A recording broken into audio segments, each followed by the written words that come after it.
Todavía puedo oír el sonido del carrito de la compra golpeando los estantes cuando llegó el golpe. Fue tan fuerte que una de las bolsas se rompió y la fruta rodó por el suelo, esparciendo manzanas, tomates y mi dignidad por todo el pasillo. El mercado se quedó en silencio por unos segundos, como si alguien hubiera pulsado un botón de pausa. Y en medio de ese silencio, solo resonó su voz. Ella me señaló la cara con el dedo, con la cara roja de odio, y gritó tan fuerte que incluso los que estaban atrás pudieron oírla. «Eres una desgracia», le advertí a mi hijo con quien se estaba metiendo. «Egoísta, explotador, madre descuidada». Mientras escupía esas palabras, sentí sus miradas clavándose en mi piel. Personas que nunca había visto en mi vida analizándome como si fuera un producto podrido en un estante. Una joven que trabajaba en la caja intentó acercarse, pero mi suegra volvió a levantar la mano, como si estuviera a punto de golpearme de nuevo, y gritó: «¡No la toques!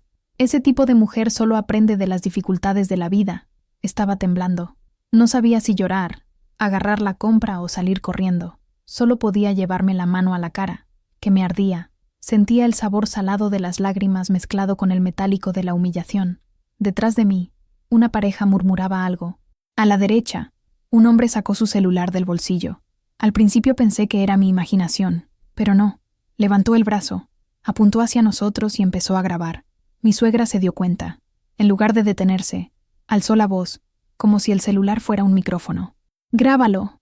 El mundo necesita ver a esa mujer que se mete en una familia solo para destruirlo todo. ¡Qué descarada! ¡Qué indignante! Monta un escándalo aquí en el mercado y luego se hace la víctima».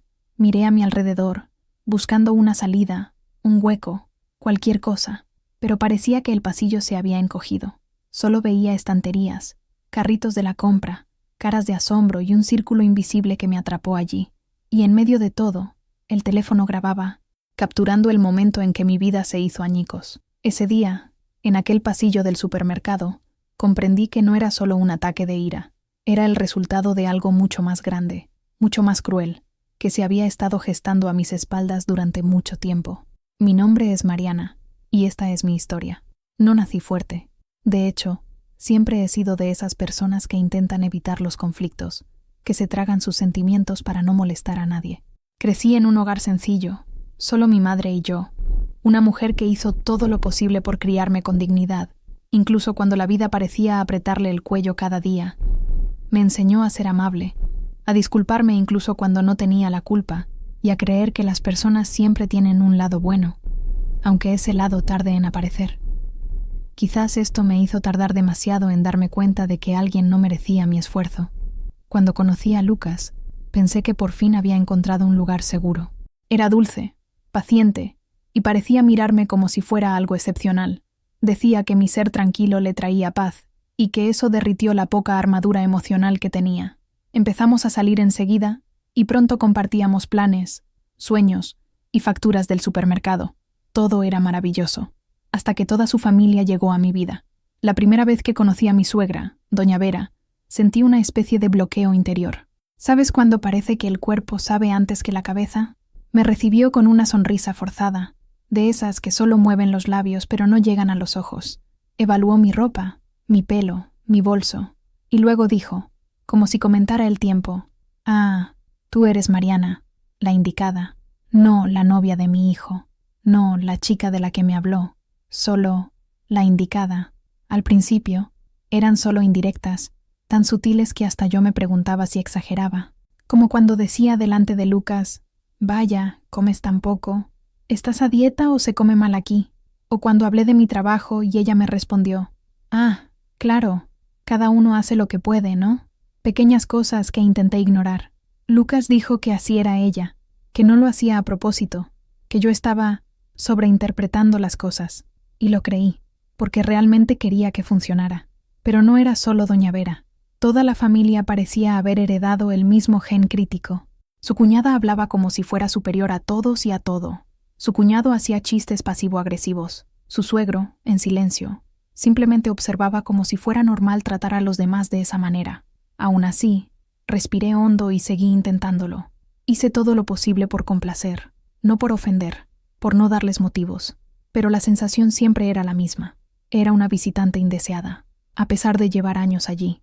Lo más extraño es que Lucas parecía no darse cuenta. Cuando algo me hacía daño, decía que era demasiado sensible. Cuando lloraba, decía que estaba confundiendo las cosas. Y poco a poco, comencé a sentir que estaba perdiendo mi lugar en mi propia vida. Nunca imaginé que esa incomodidad inicial sería solo el primer paso de una escalera que me llevaría a uno de los peores días de mi vida. Ese mercado, esa bofetada y esa grabación. A pesar de todas las señales, seguía creyendo que la vida mejoraría. Creo que es porque, en el fondo, siempre tuve un sueño: formar la familia que nunca tuve. Quería una casa donde nadie anduviera con pies de plomo, donde la gente hablara con cariño, donde pudiera respirar sin sentirme en competencia. Un hogar donde el amor no fuera algo que se midiera, comparara ni pusiera a prueba constantemente.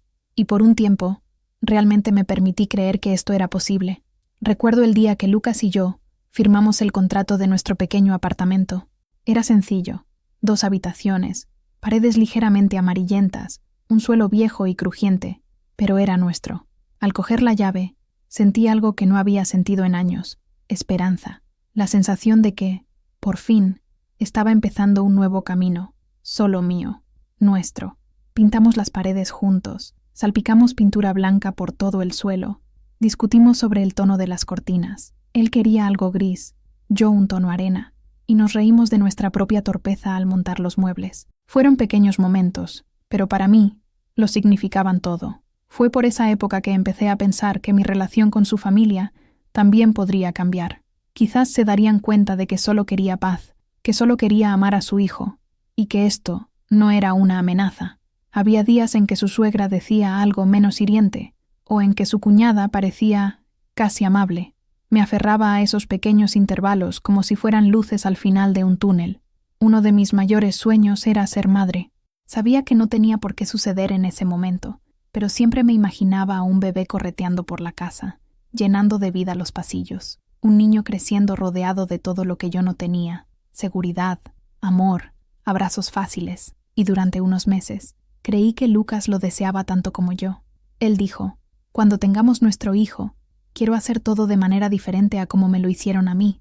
Esas palabras se me quedaron grabadas. Me hicieron imaginar un futuro que parecía posible. Lo vi con un bebé en su regazo. Nos vi celebrando cumpleaños sencillos, tomándonos fotos divertidas, riéndonos de nimiedades.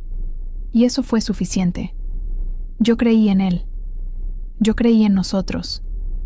Y aunque su familia no era perfecta, pensé que con el tiempo todo encajaría, que el amor superaría las diferencias, que las pequeñas pullas de su suegra eran solo sus inseguridades, nada que no pudiera resolverse con paciencia.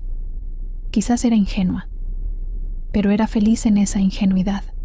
Era la clase de esperanza que abraza y reconforta, aunque sea en silencio, y durante unos meses logré vivir dentro de esa burbuja de paz. Lo que no sabía era que mientras yo construía sueños, ellos construían una narrativa sobre mí, una historia paralela, distorsionada, tóxica, y esa historia estaba a punto de estallar de una forma tan cruel que nada en lo que yo creía sobreviviría.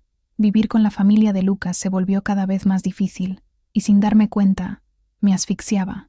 Las humillaciones sutiles se convirtieron en comentarios directos, los golpes discretos se convirtieron en flechas, y lo que antes parecía una simple broma se convirtió en una misión: menospreciarme a la menor oportunidad. Todo empezó cuando decidimos organizar una cena sencilla para que su familia conociera nuestro nuevo apartamento. Estaba muy emocionada. Preparé mi comida favorita, limpié cada rincón y ordené todo para causar una buena impresión. Quería que vieran que allí había un hogar y que yo estaba intentando formar parte de él, pero tan pronto como entraron por la puerta, supe que nada de lo que hiciera sería suficiente. La suegra miró a su alrededor, arrugó la nariz y dijo: pequeño, ¿eh? Pero servirá. Lucas siempre se mereció más. Pero bueno. Mi cuñada pasó los dedos por el mostrador de la cocina como si fuera un inspector de salud y dijo: pensé que sería más grande. El apartamento de la hija de la señora Nair es el doble de grande. Y el cuñado añadió: y también es más luminoso. Aquí es un poco claustrofóbico. Sonreí, como quien intenta convertir veneno en agua, pero por dentro sentí la primera grieta. Durante la cena, las cosas empeoraron. Se esforzaron en comparar cada detalle con otras mujeres que habían estado en la vida de Lucas. amigas, exnovias, incluso una compañera de trabajo. Fulano sabía preparar un plato de pescado buenísimo, ¿verdad, Lucas? Beltrana cocinaba mejor. El otro estaba más organizado. Cada palabra era como una puñalada por la espalda. Y Lucas simplemente se reía, como si fuera normal. Al final de la velada, cuando traje el postre a la mesa, mi suegra miró el plato y dijo en voz alta: ¿Hiciste pudín? Bueno, el de mi madre era mucho más bonito. Este quedó torcido. El pudín sí que tenía un borde irregular. Pero en ese momento, esa frase era más que una simple crítica culinaria. Era un mensaje: nunca serás lo suficientemente bueno. Y esto se fue repitiendo en los días siguientes, de distintas maneras. En el baby shower del primo de Lucas, un evento lleno de mujeres hablando en voz alta y tomando fotos, su suegra me llamó aparte, con una sonrisa demasiado dulce para ser genuina, y dijo: Mariana, ten cuidado con cómo te vistes. Tienes un tipo de cuerpo un tanto difícil. Cualquier ropa lo demuestra. Me quedé allí paralizado, sin saber si agradecerles o desaparecer. En la fiesta de cumpleaños de mi cuñado, cuando me acerqué al grupo para unirme a la conversación, mi cuñada simplemente me ignoró y siguió hablando como si yo fuera invisible. Minutos después, alguien bromeó sobre las mujeres que se meten donde no las invitan. Me miró directamente al decir eso, y el clímax se produjo en la cena del domingo en su casa. Mi suegra sirvió los platos, y al pasar junto a mí dijo: «Puedes llevarte este, es el más pequeño. Así no desperdicias nada, ¿no?». El tono parecía ligero, pero el mensaje era contundente. Todo era un recordatorio constante de que, según ellos, yo ocupaba un lugar que no me pertenecía, que era una intrusa que debería estar agradecida de estar allí, pero nada dolía más que ver a Lucas en silencio. A veces incluso soltaba una risa forzada, como si intentara evitar el conflicto, pero en el fondo estaba de acuerdo, y cada uno de sus silencios dolía más que cualquier palabra de su suegra. Fue durante esta fase que el veneno empezó a fluir de verdad. Ya no eran solo comentarios aislados, era una campaña, una construcción, una narrativa donde yo siempre era el que se equivocaba, el que exageraba, el que actuaba inapropiadamente, y no sabía que todo eso era solo el principio, que aún me esperaba mucho más, mucha más crueldad, mucha más humillación, y uno de esos momentos sería tan devastador que todavía resonaría meses después, en el mercado, frente a docenas de personas, y una cámara. Siempre pensé que ciertos momentos de la vida estaban protegidos por una especie de luz especial, como si existiera una regla silenciosa que dijera: en este día, nadie tiene derecho a arruinar nada. Y el día que descubrí que estaba embarazada, se sintió exactamente como uno de esos momentos sagrados. Recuerdo la prueba temblorosa en mis manos, esas 2 líneas rojas que lo cambian todo en segundos. Mi corazón latía tan rápido que sentía que se me iba a salir del pecho. Cuando Lucas llegó a casa del trabajo, metí la prueba en una caja sencilla con una nota que decía: «Vas a ser padre». La abrió, la leyó, y por primera vez en mucho tiempo, vi en sus ojos ese brillo que creía haber desaparecido. Me abrazó fuerte, tan fuerte que no podía respirar. «¿En serio? ¿Vamos a tener un bebé?». Lo único que pude hacer fue saludar mientras las lágrimas corrían por mi rostro. Fue un momento hermoso, uno de esos momentos que atesoras, como una fotografía que el tiempo no puede arruinar. O al menos eso pensé. La noticia se difundió rápidamente, y la primera persona en enterarse, aparte de nosotros 2, fue, por supuesto, doña Vera. Tenía la esperanza, quizás una esperanza tenaz, de que fuera feliz. Al fin y al cabo, era su primer nieto. Pensé que este podría ser un punto de inflexión, una razón para que me viera con otros ojos, pero lo que recibí ni siquiera se acercaba a eso. Cuando se lo dije, me miró de arriba abajo, levantando una ceja y dijo: a ver si de verdad es de Lucas, ¿vale? Hoy en día, nunca se sabe». Las palabras me golpearon como un puñetazo en el estómago. Me quedé paralizada. Lucas intentó reír, diciendo que era solo una broma, pero no, su mirada lo delataba todo. Estaba plantando la primera semilla de la duda, y no se detuvo allí. Durante la ecografía, comentó demasiado alto para que toda la sala pudiera oírlo: «Este bebé debe parecerse a su familia. Ojalá no tenga problemas». En la reunión familiar, mientras todos estaban celebrando, ella dijo: «Ojalá que este embarazo no sea solo otro producto de su imaginación». Y el día que compré el primer zapatito, feliz, emocionada, Soñando demasiado grande para alguien que vive rodeada de púas, me soltó. Deberías esperar. Y si ni siquiera es suyo, es mejor no encariñarse demasiado. Cada frase me quitaba un pedacito de la alegría que estaba intentando construir. Lo que debería haber sido una etapa amorosa se convirtió en un campo minado. Cada movimiento, cada síntoma, cada consulta se convertía en motivo de una nueva crítica, una broma maliciosa, una insinuación venenosa. Y lo peor, Lucas parecía estar en conflicto. A veces me defendía, a veces decía que exageraba, a veces simplemente se quedaba callado. Esa luz especial que creía que protegía momentos importantes empezó a desvanecerse. Y poco a poco, lo que debería haber sido el periodo más hermoso de mi vida empezó a adquirir una sombra que ya no podía ignorar. Pero nada, absolutamente nada, me preparó para lo que vendría después del nacimiento. El momento en el que ese amor tan esperado sería utilizado como objeto. El nacimiento de mi hijo debería haber sido el día más hermoso de mi vida. Y, en cierto modo, lo fue. Cuando escuché ese pequeño llanto por primera vez, algo dentro de mí se reorganizó. Fue como si el mundo entero se hubiera detenido solo para presenciar ese momento. Mi pecho se sentía demasiado pequeño para tanta emoción. Abracé a mi bebé, miré su carita arrugada, sus manitas, y sentí un amor tan profundo que casi me dolió. Lucas también estaba emocionado. Lloró, me besó en la frente, abrazó a nuestro hijo como si fuera lo más preciado del mundo. En ese instante, creí que todo iba a cambiar, que este nuevo amor puro transformaría algo en nosotros, y también en su familia. Me equivoqué. La primera señal llegó mientras aún estaba en el hospital. Mi suegra entró en la habitación incluso antes de que despertara del todo de la anestesia. Abrió la puerta con fuerza, como si fuera la dueña del lugar, y fue directa a la cuna. Déjame ver a ese chico. Lo tomó sin preguntar, como si tomara un objeto de un estante. Lo miró 3 segundos, frunció el ceño y dijo, pensé que se parecía más a Lucas. Es un poco raro. Esa nariz no es un rasgo familiar. Todo mi cuerpo se estremeció. Todavía estaba débil y mareada, pero esa frase me impactó como una navaja. Lucas le dijo que no empezara con eso en el hospital. Ella puso los ojos en blanco y dijo, digo la verdad, necesitamos investigar esto a fondo, porque tener un hijo es un asunto serio. Y eso fue solo el comienzo. En los días siguientes, al regresar a casa, el veneno se intensificó de forma absurda. Cualquier detalle se convertía en motivo de sospecha. El bebé tiene la piel muy oscura. La forma del ojo no es la misma que la del resto de la familia. Su cabeza es más grande que la que tenía Lucas cuando nació, y cada comentario parecía más calculado, más cruel, como si estuviera preparando el terreno para algo mucho más grande. Hasta que un día, todo explotó. Era una tarde normal. Estaba agotada, intentando bañar al bebé mientras ordenaba la casa. Lucas había salido a atender un asunto con su hermano.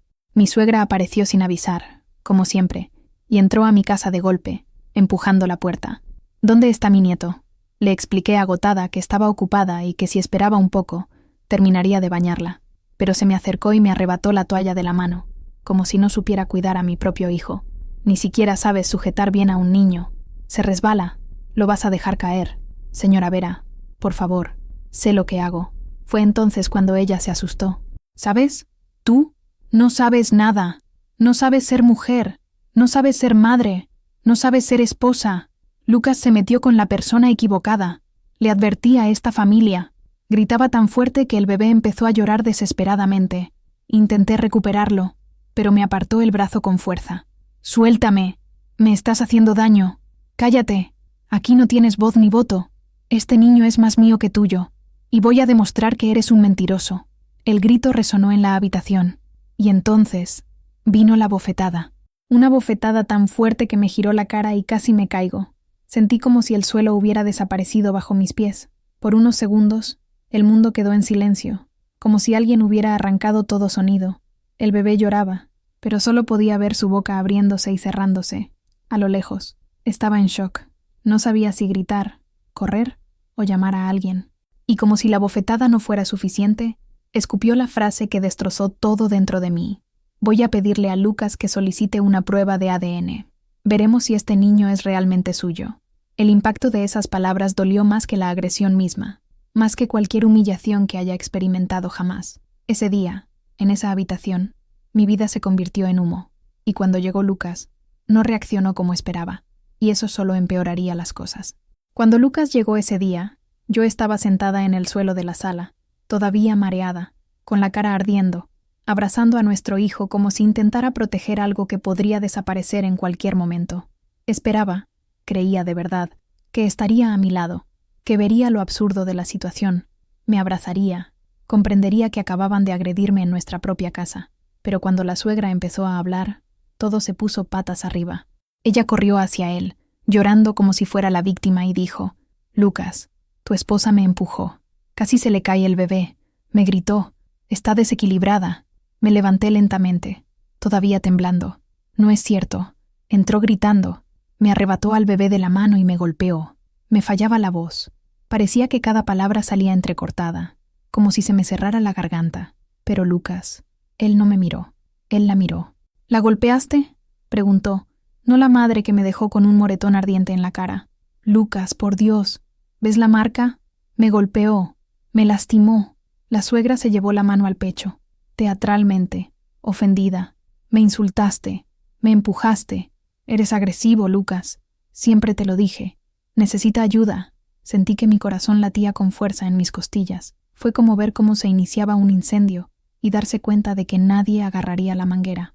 Lucas respiró profundamente, ese suspiro cansado que había pasado meses intentando no provocar. «Mariana, estás muy nerviosa. Has estado diferente desde que nació el bebé. Estás estresada. Mi madre solo quiere ayudar». Sentí que mi mundo se derrumbaba. «Lucas, ¿de verdad estás diciendo que le crees?». Levantó la mano como si quisiera interrumpirme. «No digo que le crea a nadie, pero necesitamos entender qué está pasando. Y hay algo más». El aire desapareció al instante siguiente. Mi madre planteó una duda. «Y creo que deberíamos hacer una prueba de ADN, solo para zanjar este asunto».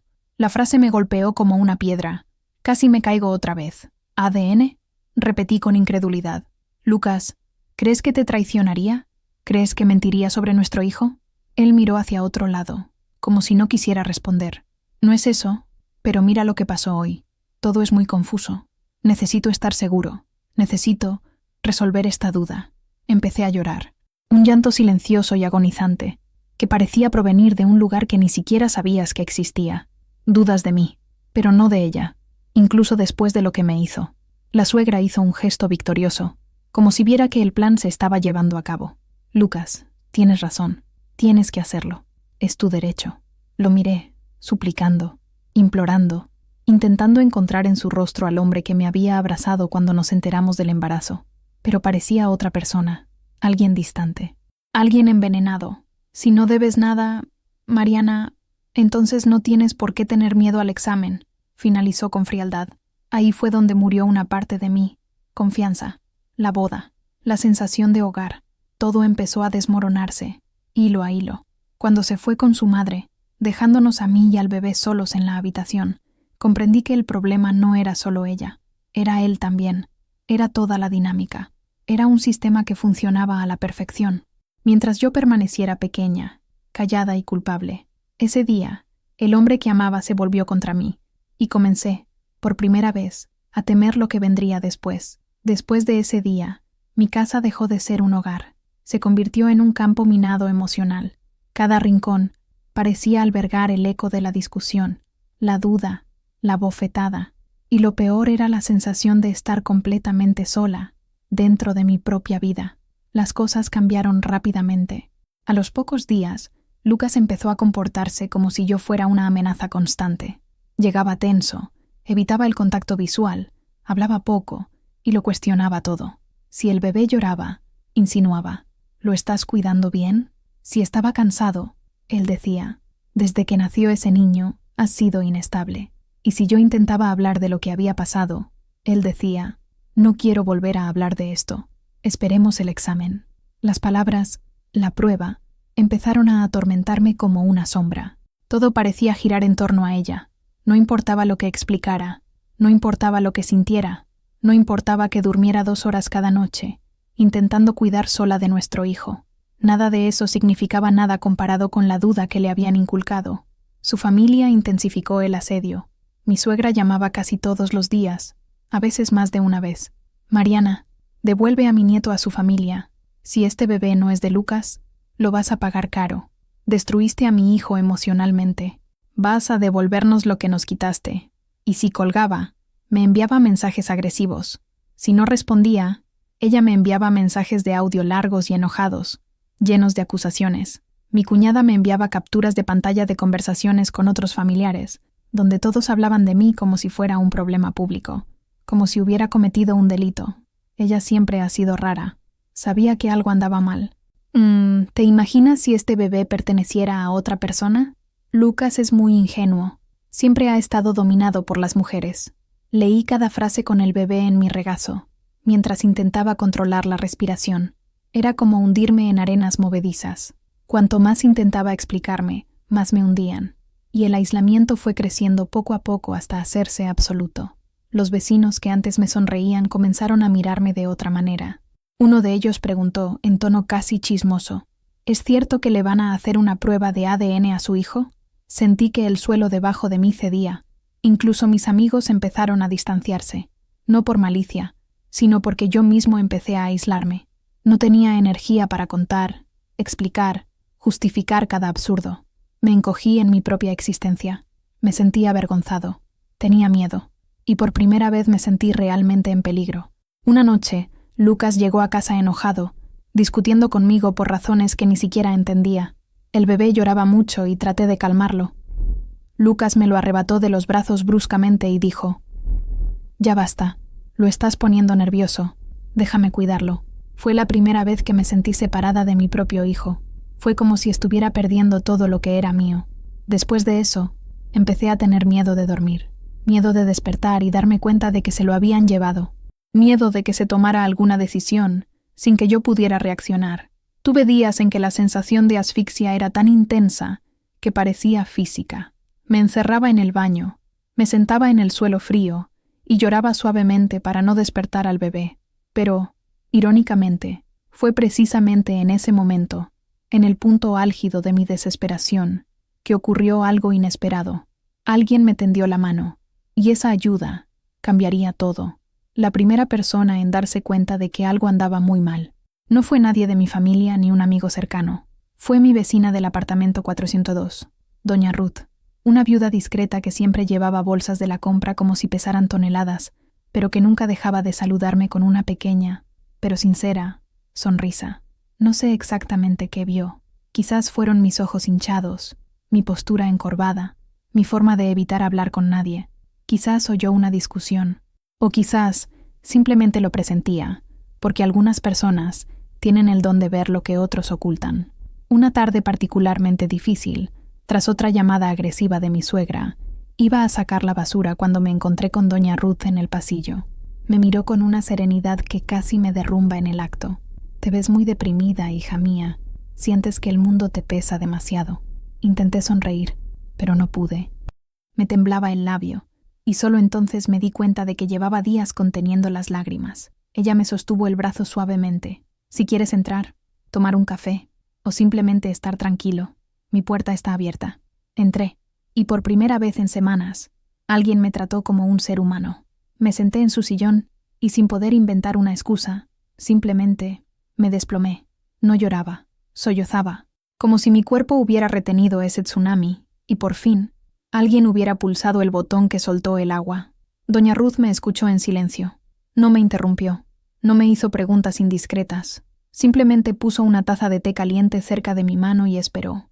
Cuando pude respirar de nuevo, ella susurró: «Lo que te están haciendo no es amor, no es cuidado, es abuso». Sentí un escalofrío. Nadie había dicho esa palabra antes. Abuso.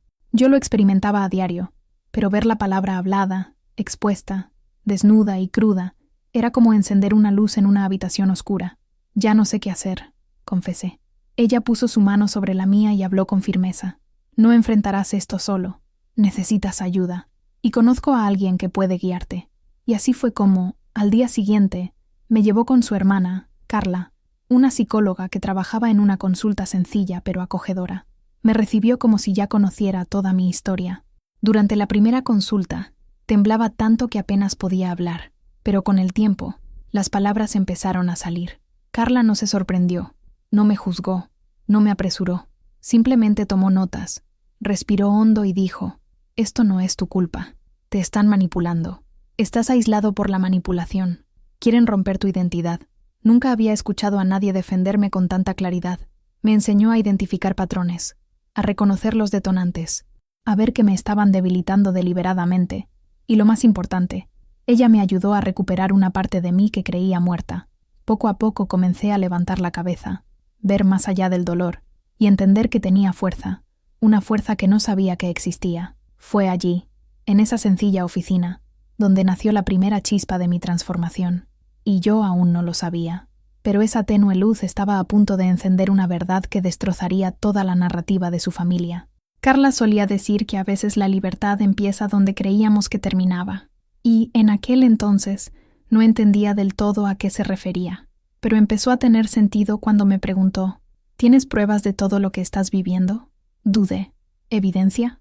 Hasta ese momento, todo lo que tenía era dolor y palabras que me lanzaban y que se evaporaban en el aire tan pronto como alguien me pedía que las repitiera.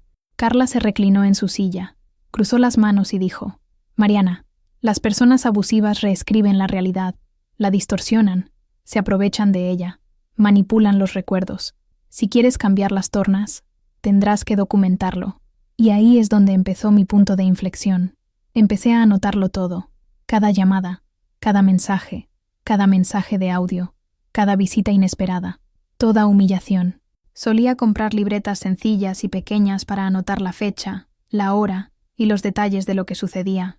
También empecé a guardar capturas de pantalla, grabar audio y tomar fotos de situaciones que antes pasaba por alto. Y cuanto más grababa, más me daba cuenta de algo aterrador. No fue desorganización emocional de su parte, fue una estrategia, era un plan. Y no pasó mucho tiempo hasta que llegó la prueba más importante. Una tarde, Lucas se fue a trabajar y olvidó su tableta desbloqueada sobre la mesa. No tenía intención de tocarla, hasta que empezó a pitar sin parar con notificaciones. Cuando la levanté para silenciarla, la pantalla se iluminó y mostró una conversación del chat familiar. Envíale ese vídeo ahora. Él necesita ver para creer. Dígales que casi dejó caer al bebé. Tenemos que presionar a esta chica. Si se pone histérica, mejor para nosotros. Sentí que mis piernas cedían. Seguí leyendo, con el corazón latiendo con fuerza, como si quisiera salir de mi pecho. Y luego vino lo peor. Era el vídeo del mercado. El video que ni siquiera sabía que le habían enviado a alguien. El que intentaba borrar de mi memoria cada día. Y allí, en esa pantalla, estaba la suegra diciendo: este video le será útil. Si reacciona, se lo mostraremos. Si habla demasiado, lo aprovecharemos. Hay que ponerla en su lugar. Empecé a temblar.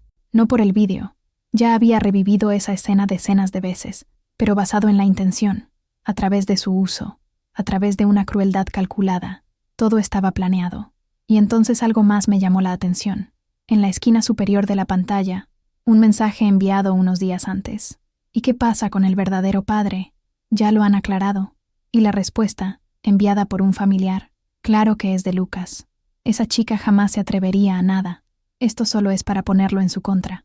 Así dependerá de nosotros. Mi mundo dio vueltas. Nunca creyeron que el niño no era de Lucas. Nunca hubo ninguna duda. Todo era un arma psicológica. Todo esto es una forma de destruirme desde dentro. En ese momento, algo dentro de mí se despertó.